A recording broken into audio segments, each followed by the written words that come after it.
Amém. Nós vamos passar aí ao Ministério da Palavra. Eu gostaria que você abrisse, por favor, a sua Bíblia comigo. No Evangelho de João, capítulo 20, e nós vamos ler dos versículos 11 até o 18. Evangelho de João, capítulo 20, do versículo 11 até o 18. Esse vai ser o nosso ponto de partida, uma espécie de trilho para a nossa reflexão de hoje. O texto sagrado diz assim: Maria, entretanto, permanecia junto à entrada do túmulo, chorando. Enquanto chorava, abaixou-se e olhou para dentro do túmulo, e viu 2 anjos vestidos de branco, sentados onde o corpo de Jesus fora posto, um à cabeceira e outro aos pés. Então eles perguntaram: mulher, por que choras? Ela lhes respondeu: porque levaram o meu Senhor, e não sei onde o puseram. Tendo dito isso, voltou-se para trás e viu Jesus em pé, mas não reconheceu que era Jesus. Perguntou-lhe Jesus: mulher, por que choras? A quem procuras? Ela, supondo ser ele o jardineiro, respondeu: Senhor, se tu o tirastes, dize-me onde o puseste e eu levarei. Disse-lhe Jesus: Maria.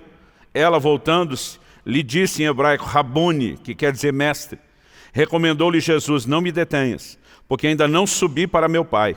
Mas vai ter com os meus irmãos e dize-lhe: subo para meu Pai e vosso Pai, para meu Deus e vosso Deus.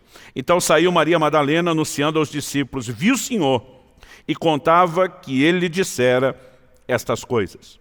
Bom, esse episódio da ressurreição do Senhor Jesus nos relata um detalhe muito específico, pelo menos aqui o Evangelho de João, sobre essa aparição de Jesus a Maria Madalena e a respeito, muito especificamente, de uma pergunta que é feita a ela 2 vezes. Primeiro pelos anjos, que estão no túmulo vazio, e depois pelo próprio Senhor. A pergunta, ela aparece primeiro no versículo 13, mulher, por que choras? Depois no versículo 15 é novamente repetida, dessa vez não pelos anjos, mas pelo Senhor. Mulher, por que choras? E eu quero explorar essa pergunta na nossa conversa de hoje. Acredito que o propósito da pergunta, especialmente quando você observa a segunda pergunta feita pelo Senhor Jesus, a gente precisa sondar qual o propósito dessa pergunta. Se nos dias em que Jesus exerceu o seu ministério aqui na terra, ele abriu mão de atributos exclusivos da divindade, como onisciência, onipotência, onipresença. Filipenses capítulo 2, começa nos falando ali do versículo 5 até o 8, que Jesus, subsistindo na forma de Deus, não teve o ser igual a Deus como algo a que deveria se prender, mas esvaziou-se de si mesmo. Essa palavra esvaziou-se está dizendo não que a essência, a identidade dele como Deus tenha sido comprometida, mas obviamente ele não se moveu nessa terra como Deus. Nós não vemos em Jesus a manifestação do atributo da onipotência. Atos 10, 38 diz: Deus ungiu a Jesus de Nazaré com o Espírito Santo e poder, o qual andou por toda a parte fazendo bem, curando a todos os oprimidos do diabo. A Bíblia diz porque Deus era com ele. Não diz porque ele era Deus. Precisou ser ungido, Deus era com ele, ele viveu aqui na terra como homem. Prova disso é que ele diz: quem crê em mim fará não apenas as obras que eu faço, mas até mesmo outras maiores. Se ele tivesse feito o que fez como Deus, nós jamais poderíamos fazer sequer o que ele fez, o que dizer coisas maiores. Jesus não manifestou o atributo da onipresença. Ele estava limitado a um corpo, ele é um lugar de cada vez, pregava em uma cidade, uma aldeia, uma vila de cada vez. Jesus também não manifestou onisciência. A Bíblia diz que ele cresceu em sabedoria, em conhecimento diante de Deus e dos homens, então obviamente ele não usou esses atributos. Entretanto, esse episódio do encontro de Jesus com Maria Madalena acontece logo depois da ressurreição. E de acordo com o que Paulo diz lá em Colossenses 2, falando de Cristo, nele habita corporalmente a plenitude da divindade.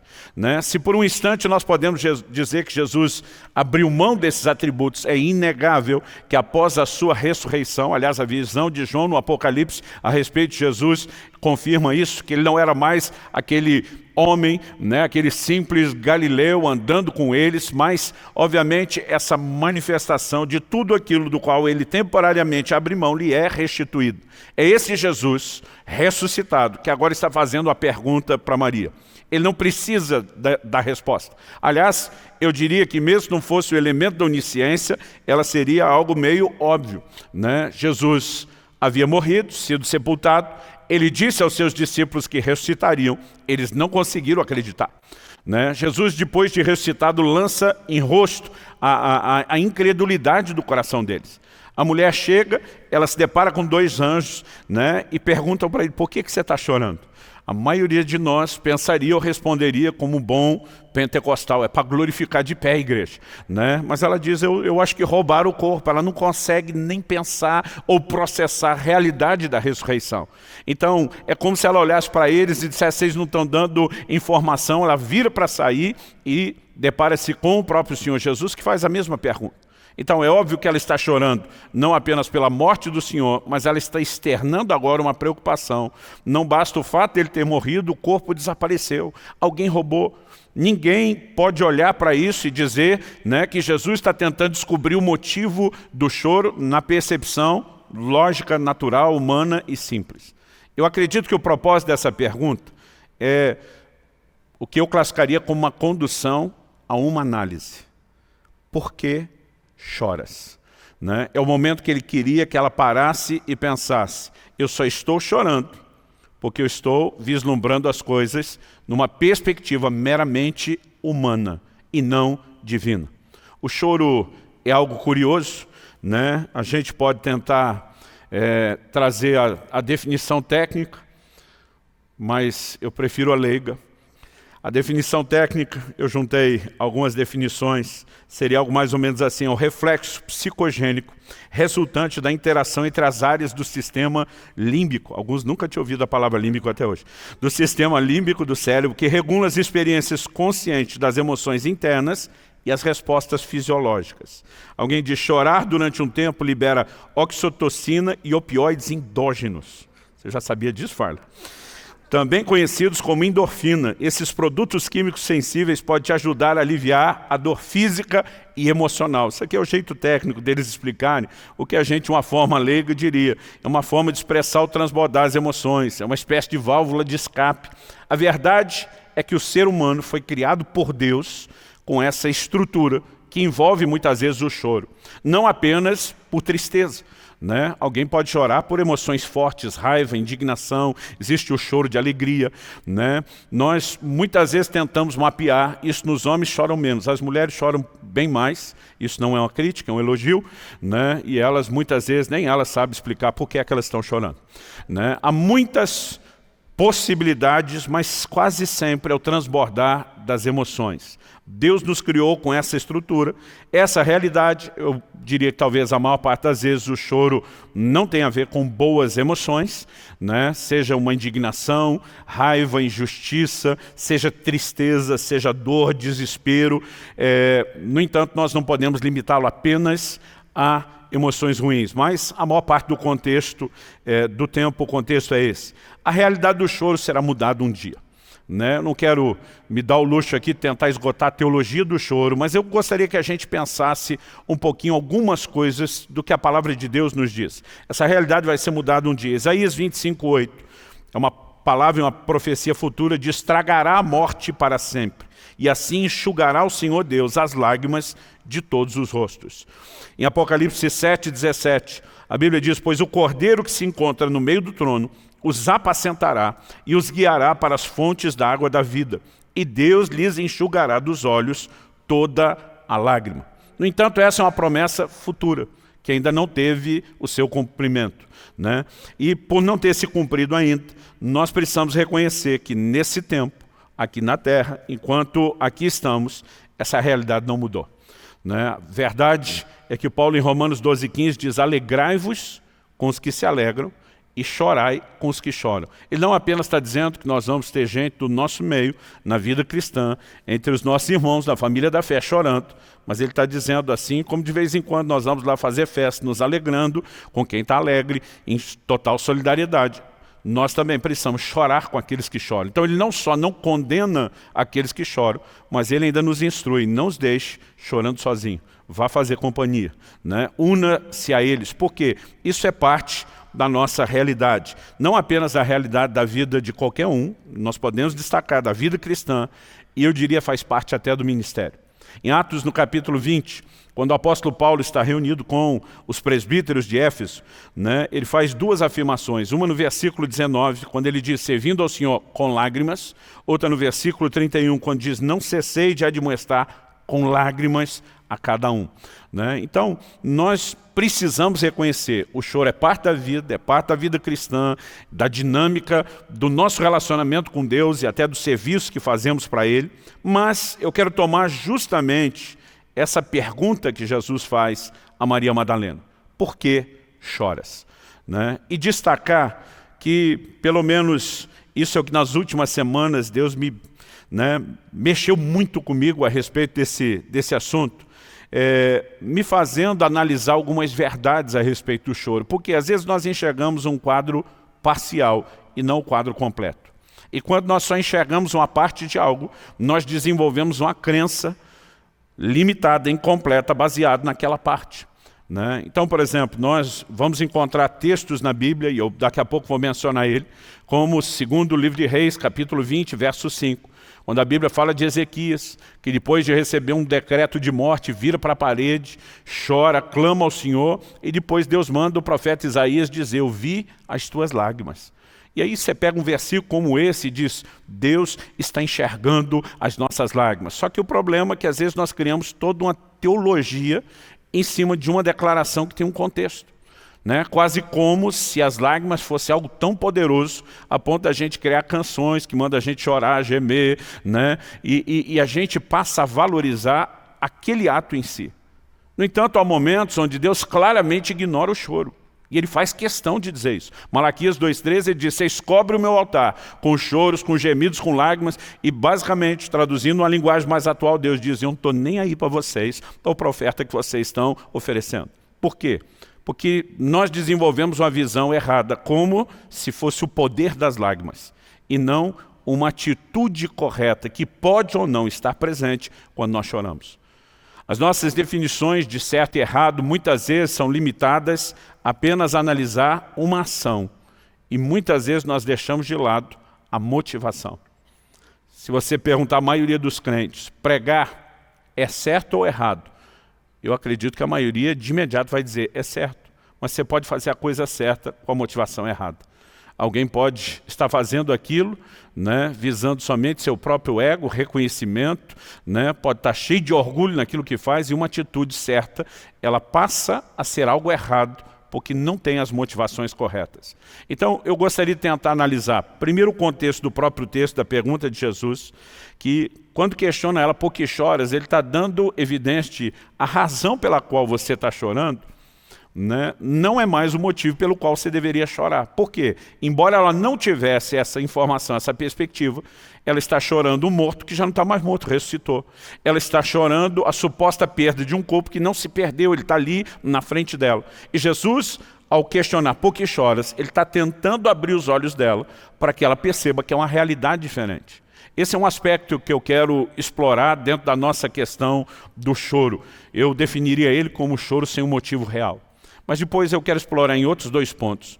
O choro com a motivação errada, né? Em primeiro lugar, eu vou falar do choro com a motivação certa, e nós vamos terminar falando de um choro com a motivação errada. Longe de esgotar o assunto, acredito que esse panorama, né, essa tentativa de entender o choro de acordo com as verdades bíblicas pode nos ajudar e muito na nossa relação com Deus. Então vamos voltar aqui para esse aspecto que Jesus está apresentando e tratando do que eu chamaria do choro sem um motivo real. Né? Algo parecido com isso pode ser visto no livro do Apocalipse. Se você quiser acompanhar, eu vou ler Apocalipse 5, de 1 a 6, ou toma nota.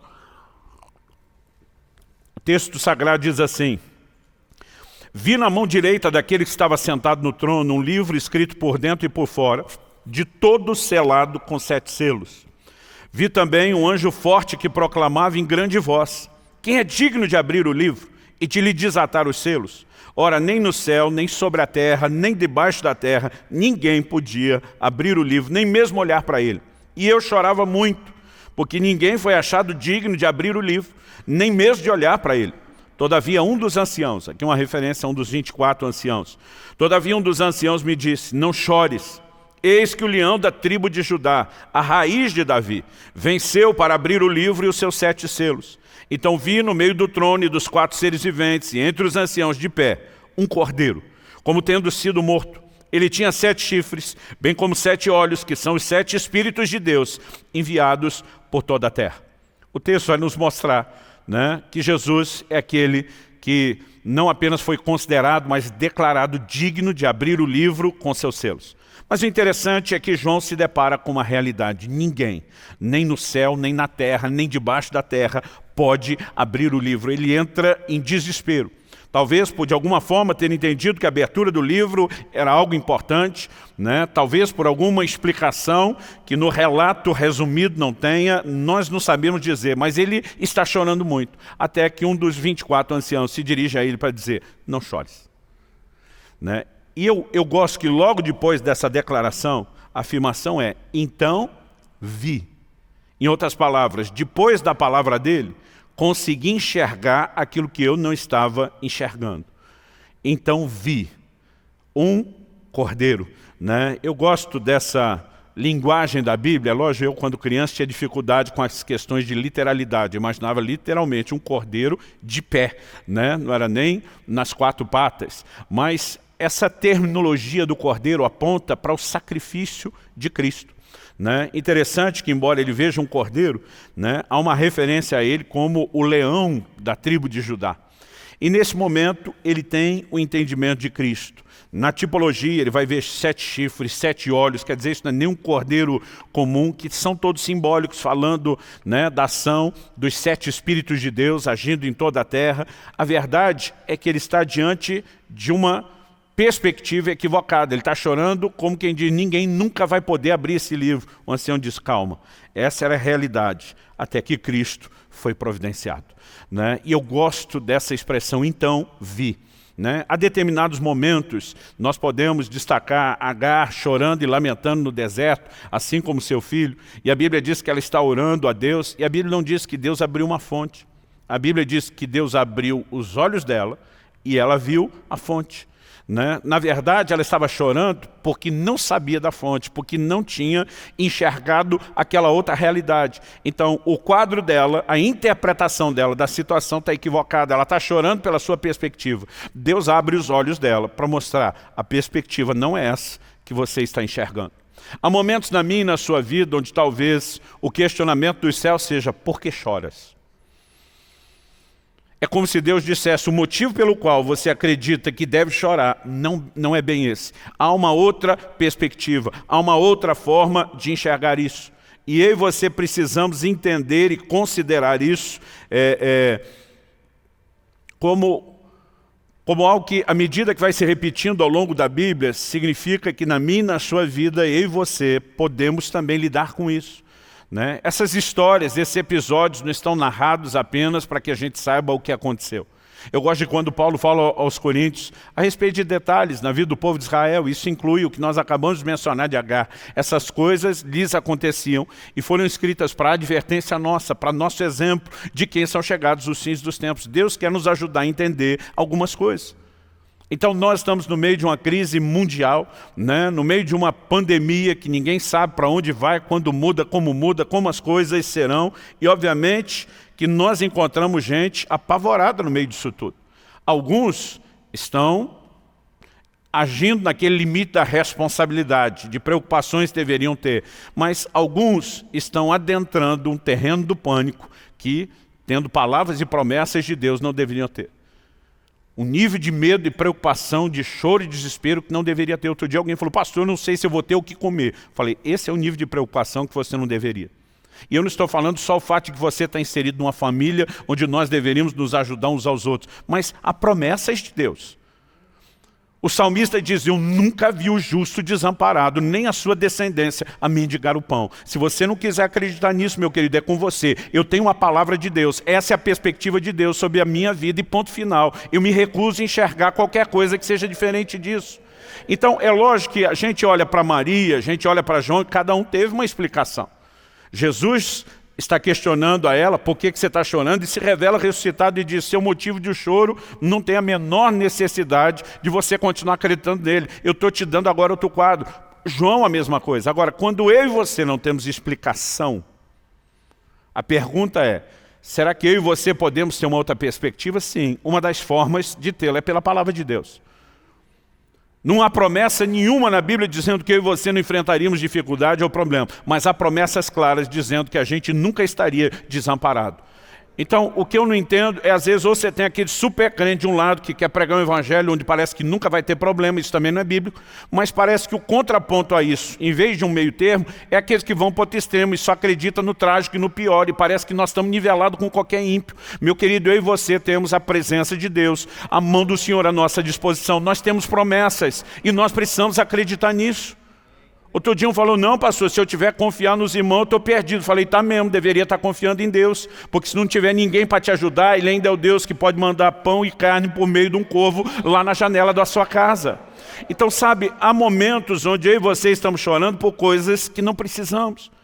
É lógico que nesses momentos é importante a gente de alguma forma entender, ou pela própria palavra de Deus, ou pelo relacionamento com Deus, há momentos onde o Espírito Santo vai falar conosco.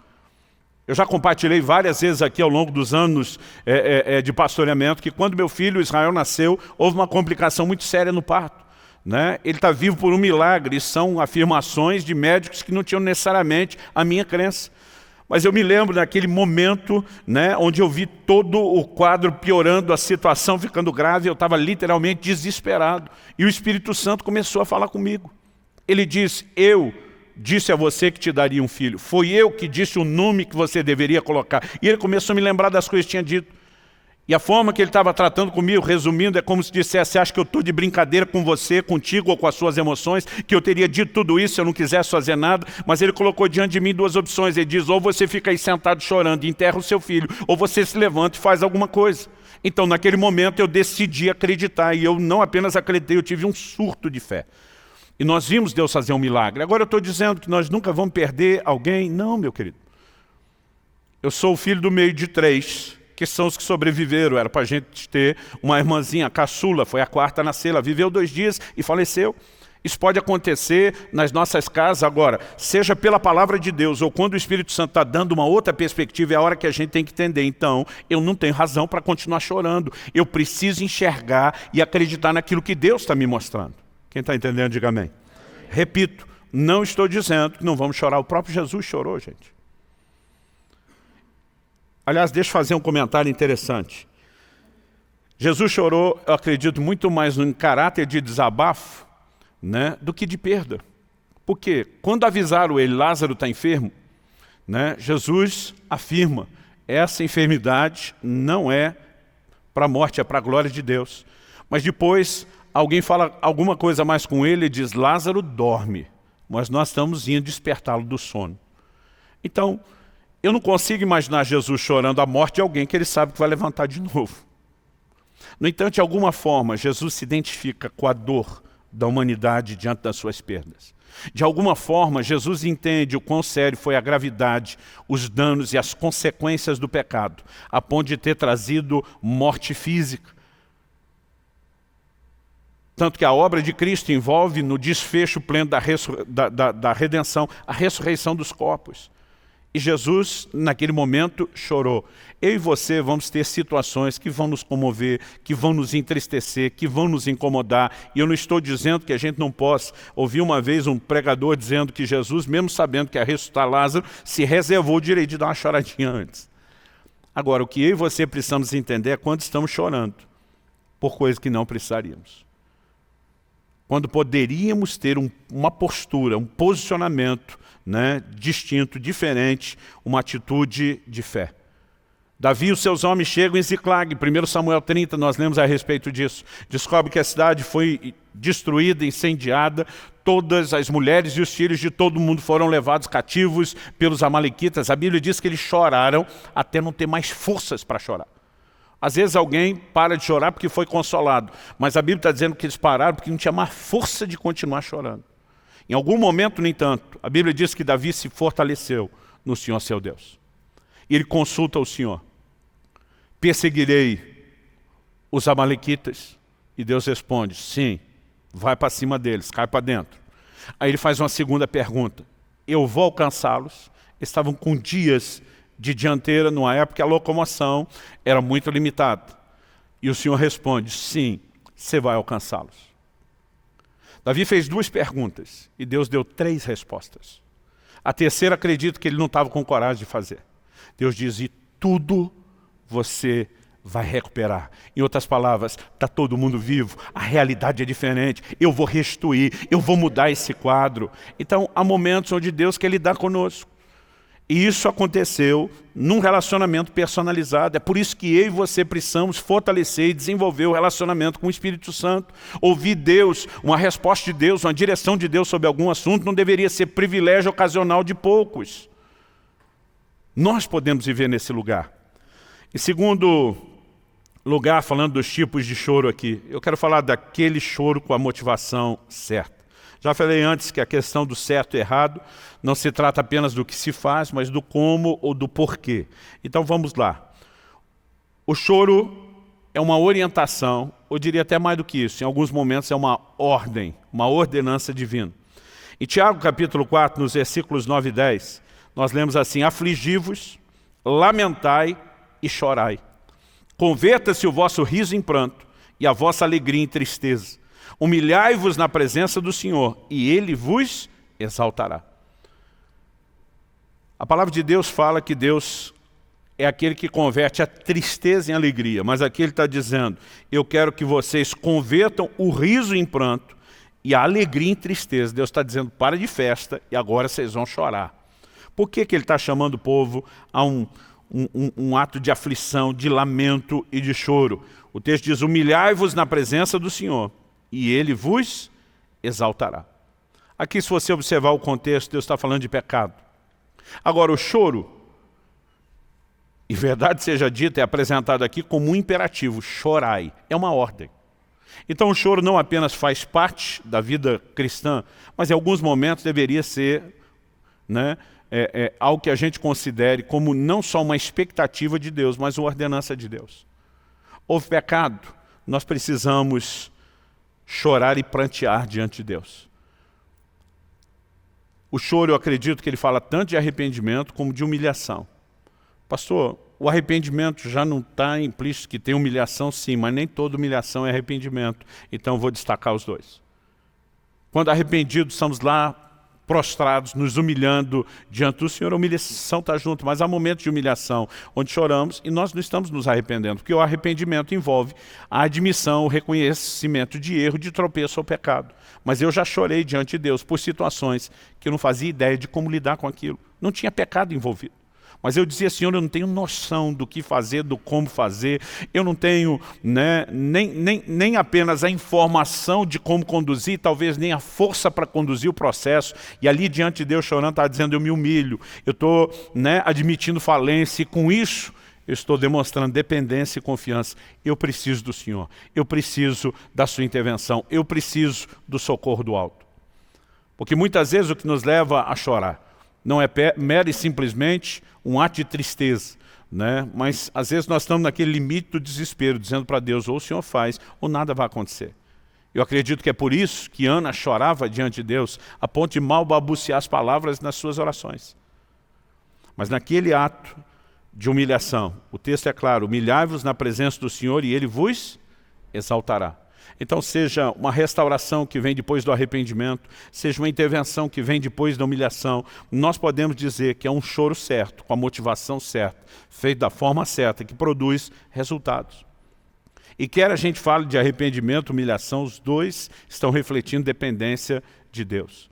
Quer a gente fale de fé para intervenção, isso fala de dependência de Deus. Ana está dizendo para Deus enquanto chorava por um filho, dizendo, abri falência, eu não dou conta, eu não consigo, eu preciso do Senhor.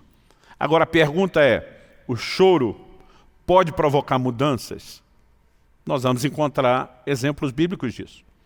Segundo Reis, capítulo 20, verso 5, eu mencionei anteriormente, Isaías ouve Deus dizer para ele, volta e diz a Ezequias, príncipe do meu povo, assim diz o Senhor, o Deus de Davi teu pai, ouvi a tua oração e vi as tuas lágrimas. Deus está dizendo, não chegou aqui só o som da sua voz, eu vi as suas lágrimas. Eis que eu te curarei, ao terceiro dia subirás à casa do Senhor. Então nós temos momentos onde, nesse lugar de choro, nós vamos provocar uma mudança, uma intervenção de Deus nas circunstâncias. A enfermidade foi embora, o decreto de morte de Ezequias foi removido e houve cura. Agora, pastor, isso significa que toda vez que a gente chora diante de Deus, as circunstâncias mudam? Não. E esse é o problema de quando a gente cria aquele quadro parcial incompleto que eu falei.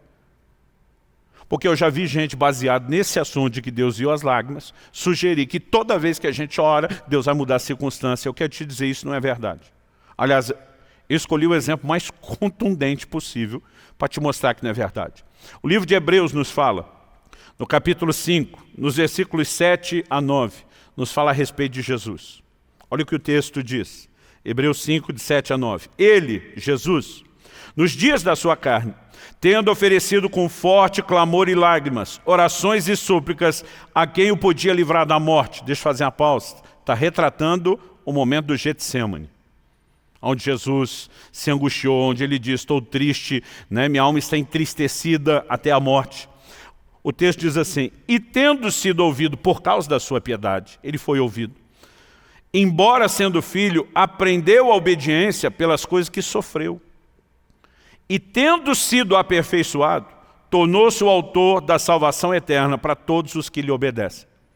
Você lembra qual era a oração de Jesus no Getsêmani? Pai, se possível, passe de mim esse cálice. Basicamente, a conversa era assim, se tiver um plano B, se der para escapar do que está vindo. E meu querido, você consegue imaginar a agonia? A Bíblia diz que ele chegou a suar gotas de sangue.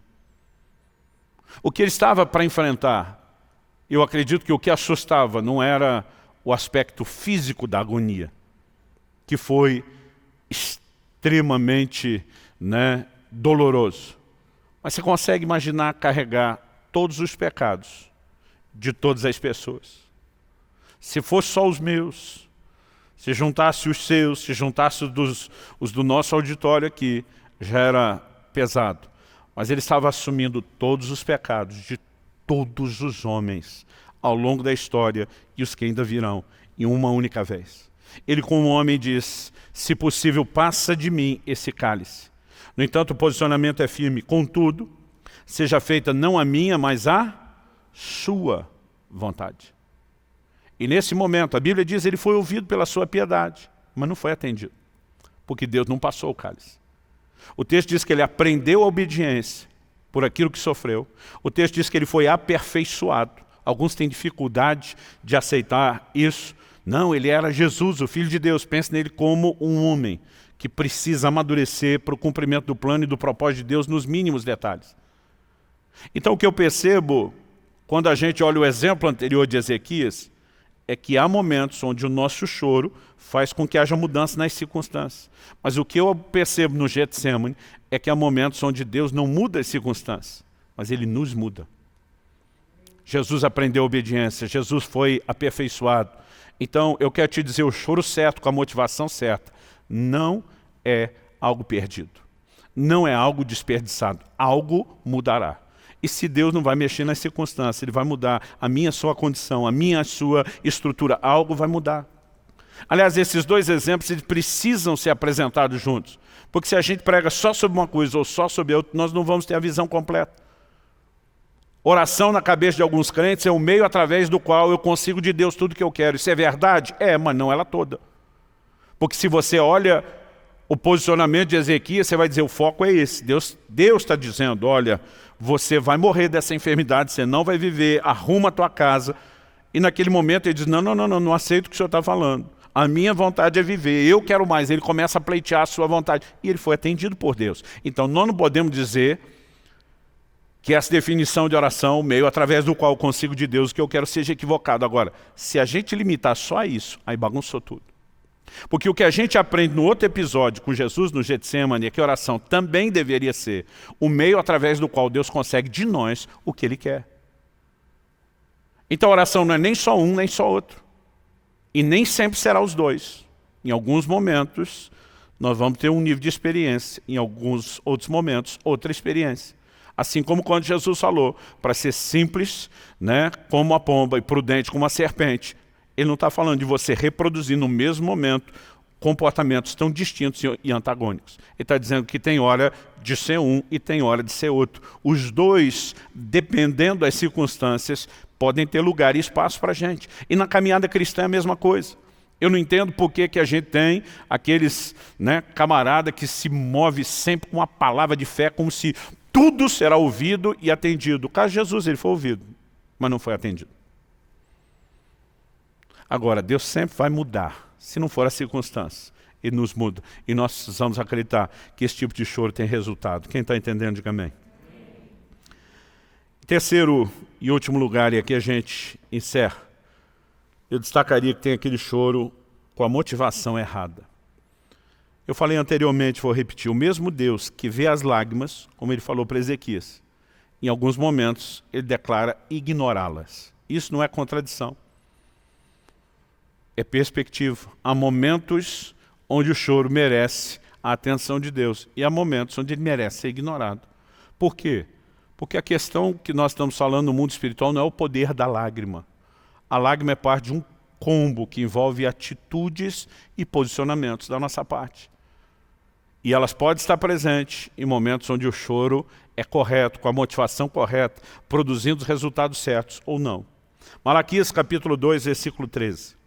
Deus diz, ainda fazeis isso, cobris o altar do Senhor de lágrimas, de choro e de gemidos, de sorte que Ele já não olha para a oferta, nem a aceita com prazer da vossa mão. Deus está dizendo, estou nem aí para o choro de vocês. Isso é forte, gente. Nas últimas semanas, Deus começou a falar muito comigo sobre esse assunto. E de repente me vinha aquele texto do Vi as suas lágrimas. E ele começava a fermentar uma série de coisas dentro de mim, onde, puxa, dava até vontade de chorar mais diante de Deus. Mas daqui a pouco ele começava a falar comigo dos textos onde as lágrimas são desprezadas. E eu comecei a ficar em conflito. Falei, Deus, não estou entendendo. O que é que o Senhor está tentando falar? Porque esse negócio aqui empolga, esse outro aqui não. Ele diz, pois é, e os dois são parte da minha revelação bíblica sobre o choro. Eu tenho certeza que esse momento, nesse fim de semana, para nós, não é só um momento de reflexão, de ensino. Para alguns de nós será uma boa orientação para o que está por vir. Mas eu creio que isso é uma palavra de Deus para o nosso rebanho, que inclui você. Eu tenho certeza de estar falando a coisa certa, na hora certa, no lugar certo. O Senhor falou, eu quero que você enxergue o quadro maior e ajude o meu povo a enxergar. Exemplos de quando as lágrimas são ignoradas, além de Malaquias 2,13 que citamos. Acredito que normalmente está dentro de um contexto de remorso versus arrependimento. São duas coisas bem distintas. Em Gênesis, no capítulo 27, no versículo 38, a Bíblia fala acerca de Esaú, depois que ele havia perdido a bênção. Jacó foi abençoado por Isaac, e agora Esaú está lá diante do patriarca, pedindo, mendigando, suplicando uma bênção, e ele diz, eu dei tudo para o seu irmão, não sobrou praticamente nada para você. O texto bíblico diz, Gênesis 27, 38, e levantando Esaú a voz, chorou. Aqui nós temos uma menção do ocorrido. Agora, o Novo Testamento nos dá uma interpretação. Hebreus capítulo 12, versículo 17, está falando de Esaú. Eu vou ler direto o verso 17. O versículo anterior, 16, diz que nenhum de vós seja devasso ou profano, como foi Esaú. Ele está usando Esaú como exemplo. E no verso 17 de Hebreus 12, nós lemos, pois sabeis também que, posteriormente, querendo herdar a bênção, foi rejeitado, pois não achou lugar de arrependimento, embora com lágrimas, o tivesse buscado. A Bíblia faz questão de interpretar esse episódio e dizer, teve lágrima? Teve, mas arrependimento não. Então a distinção que eu faria é que aqui houve remorso e não arrependimento. Pastor, qual a distinção de um e de outro? Pedro negou Jesus 3 vezes, se arrependeu, foi restaurado. Um dia alguém me disse, por que não tinha restauração para Judas? E eu respondi, quem foi que disse que não tinha? Não, mas o cara ficou profundamente arrependido, entristecido que fez, a ponto de se matar. Falei, minha definição disso é remorso. Não há momento algum onde haja expressão de arrependimento. Porque onde há arrependimento, Deus sempre estende misericórdia e restauração. Qual a diferença entre remorso e arrependimento? E tem muita gente chorando de remorso, não de arrependimento. Eu acredito que o problema é quando o choro lamenta a perda em termos de consequência e não de essência. Pastor, dá um exemplo. O camarada foi flagrado em adultério, a família desabou, perdeu o casamento, criou um problema com os filhos, e ele está chorando porque foi descoberto, e não porque havia quebrado a aliança e mantinha um caso. Eu já vi isso incontáveis vezes. Alguém que quando as consequências do pecado aparecem, ele chora o que ele está perdendo, que é a consequência do erro, mas ele não lamenta o erro. Ele não entende que feriu a Deus, ele não entende que feriu a família, que feriu todo mundo, ou não está nem aí que feriu, não lamenta isso.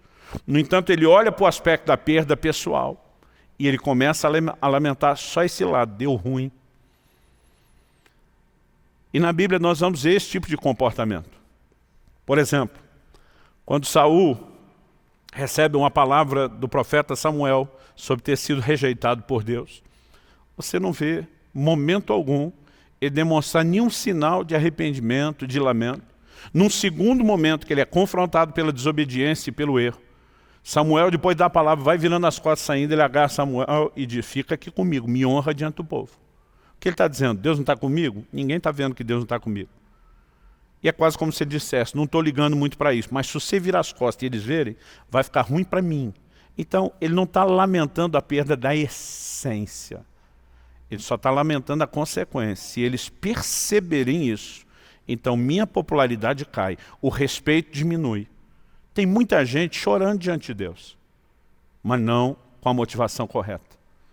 E esse tipo de choro, normalmente Deus diz, não estou dando a mínima para isso, porque o poder nunca esteve nas lágrimas. Se quando a gente procura o Senhor com lágrimas, nós estamos colocando ali todo o coração, então o voltar-se a Ele de todo o coração é que vai produzir resultado e não a lágrima. Mas se quando nós choramos, lamentando só o que perdemos, mas não colocamos o nosso coração na relação com Ele, o contraponto de Saul é Davi. Deus escolheu, trocou um falho por outro falho. Aliás, Davi aprontou umas que nem Saul tinha aprontado.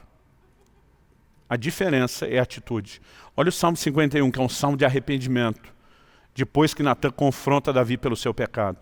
E diz no verso 4, contra ti, e contra ti somente eu pequei. Sabe qual é o desespero de Davi depois da consciência do que ele fez? Não retires de mim o teu espírito. Não retires de mim a alegria da tua salvação. Você não vê ele dizendo, por favor, Senhor, que eu como Saul não perca o reino ou o trono. Nesse momento, ele está totalmente desfocado da consequência ali do pecado. Você não vê ele chorando diante de Deus para tentar reverter mera e simplesmente um decreto que envolve as consequências. Ele diante de Deus diz, eu não posso perder o Senhor. Dá para entender a diferença? E muitas vezes eu vejo as pessoas pegar tudo quanto é versículo que acharam ou que interessa, né, sob choro, jogar num saco, misturar as coisas e tentar tirar uma fórmula. Eu quero te dizer, não há uma fórmula. Na vida cristã, eu e você teremos momentos de choro.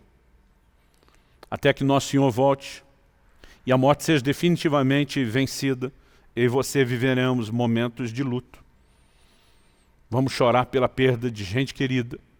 Vamos enfrentar dificuldades que nos afetam. Agora, há momentos onde o céu está dizendo, por que você está chorando? Essa situação não. Como se Deus dissesse, aquelas outras ali tudo bem, essa não. Aqui você tem que entender algo. E mesmo naquelas onde deveríamos chorar, um posicionamento correto diante de Deus. Eu sou suspeito que eu sou do time dos chorões, né? Desses estilo Jeremias. Eu choro fácil, principalmente diante de Deus. E a maior parte das vezes que eu choro, não é necessariamente por tristeza, mas eu gosto, né, de diante de Deus extravasar todo e qualquer tipo de emoção. Jeremias é chamado de um profeta chorão. É o único que escreveu um livro chamado Lamentações. Mas sabe, a questão não é se o comportamento seu é de sensibilidade ou não, né? O ponto não é esse. É qual a válvula de escape diante de Deus. Não é só chorar assim, eu estou aqui chorando para tentar liberar endorfina, né? Para brincar com a minha fisiologia e ver se gera um equilíbrio. Não, não, não. É a busca de Deus num nível tão profundo, onde a gente, diante dele, né, extravasa tudo. O texto usado hoje aqui, né, na hora das ofertas, fala de alguém que derramou o coração diante de Deus, não só uma oferta. Antes, né, de mencionar o perfume, a Bíblia fala daquelas lágrimas. E acredito que nós precisamos entender essa dinâmica. Se a gente entender as versões do choro, e aqui eu vou encerrar, talvez a gente possa avaliar melhor os momentos que nós estamos chorando ou que deveríamos estar. Talvez a gente possa se questionar. Eu lembro de uma época onde eu dizia para Deus, Senhor, eu não vou ficar contando a história do que o Senhor fez com meu filho, quando tem filho de muita gente, inclusive a filha da minha mãe, minha irmãzinha caçula, que não sobreviveu e não houve mudança ou intervenção. Isso muitas vezes veio de inspirar a fé da maioria, gera muitas vezes uma comparação e uma revolta. Porque muitas vezes a gente não enxerga a dinâmica e o quadro todo. Não há um texto na Bíblia dizendo que nós não vamos chorar e que toda vez ele vai interromper nossas lágrimas, não precisa chorar, está tudo resolvido. No entanto, algumas vezes a gente não procura discernir isso. E se eu aceitar que tem que só chorar o tempo todo, eu não vou ver as intervenções de Deus. Agora, se eu aceitar que mesmo quando o choro não muda as circunstâncias, me muda, e se eu entender que eu preciso ficar distante desse choro de motivação errada, nós já demos uma boa calibrada no nosso relacionamento com Deus. E é o que eu espero, né, que cada um de vocês possa fazer em nome de Jesus. Amém? Você recebe essa palavra em nome de Jesus? Então vamos ficar em pé e chorar um pouco. Não, estou brincando. Vamos só ficar em pé. Você não é proibido, mas não é obrigado a chorar. Eu queria que a gente apenas orasse e buscasse de Deus e do Espírito Santo essa aplicação personalizada. Eu sei que enquanto a gente está compartilhando, isso provavelmente já aconteceu no coração de muitos de vocês, mas às vezes ainda há aspectos que a gente não pode, né, desperdiçar. Então, fale com Deus por um instante. Você que nos acompanha à distância, em casa, onde quer que você estiver, esse é um momento para você acreditar que o Espírito Santo de Deus quer te visitar aí onde você está, que algo não apenas pode, mas provavelmente vai acontecer no seu coração. Então se una conosco em oração. Senhor, nós abrimos nosso coração ao Senhor, não apenas para ouvir aquilo que o Senhor está falando, mas nós suplicamos graça para processar isso, para digerir, para meditar nisso, não apenas dependendo única e exclusivamente da nossa lógica, mas da liderança do Teu Espírito Santo, da aplicação personalizada que só o Senhor pode fazer. Pai, nós oramos que o entendimento da Tua palavra sobre o assunto nos ajude a alinhar o nosso comportamento, a postura, as atitudes, a motivação do coração.